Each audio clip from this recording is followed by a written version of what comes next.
So what I've been seeing a lot is people will go online and they will see a wholesome post, something positive, and they will say, well, I'm just not sure that that's real. What if it's AI?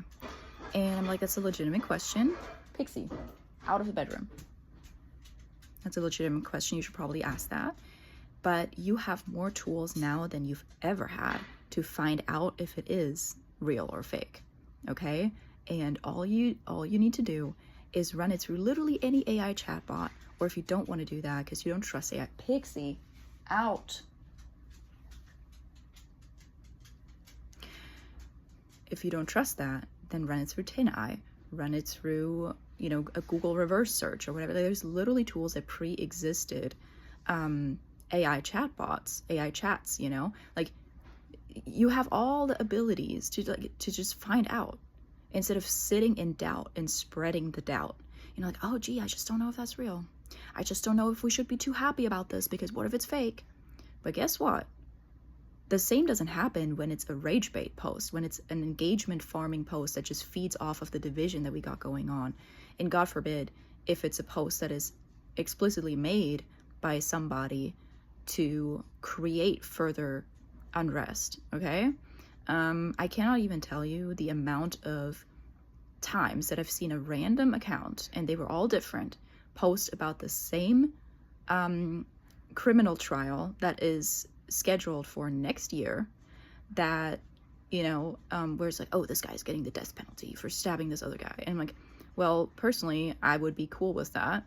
In the state where it happened, the precedent is not to seek the death penalty if the perpetrator was not of age when the deed was committed, and that's the case in this particular situation.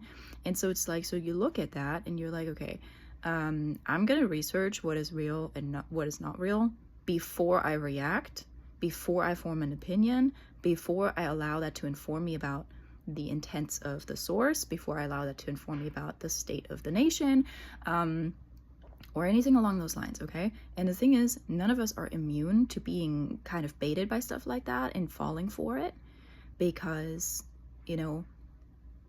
there's something in the human psyche that just enjoys being angry at other people, okay? It is there, and we all have it. There's something in us that wants to feel better, that wants to feel superior, that wants to point fingers, that wants to have something else to throw our rage at, rather than, searching our own hearts, or maybe actually putting action towards something positive, because that is a lot more challenging and a lot less rewarding, but we get a kick out of being angry. And but so it's like this thing where something positive gets second guessed, something positive gets doubted, something wholesome gets like, oh, I just don't know if that's real, bro. But people make zero effort to actually find out if it's real or not. But when we have rage bait and when we have division, then it's like, oh yeah, that's for sure something the other side would do. And maybe it is. But if they didn't actually do it, then that's oughta inform your opinion of what is really going on in the world. And so we just got to be real careful with that stuff, guys.